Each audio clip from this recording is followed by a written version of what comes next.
matanda na lumayas ka dito, aswang ka. Kilala kita.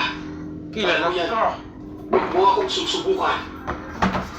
Masisira ang buhay mo. Tumigil ang pagkampas nito sa pito. Oh. Pero bigla na ang bumagsak sa may bubong ng bahay ng matanda. Oh, lock nito, lock. Tumoy. Animoy nagwawala ito na nagpapabadyak Wala na, kasada puro. Ha? Kasada puro. Tubo ba, tubo? Kasada po, ano, yung tumo, pero gamay lang. Makapagdayero ang bubong ng bahay na ito. Dahil kung hindi, malamang sa malamang ay nabutas na ito ng nilalang na yan.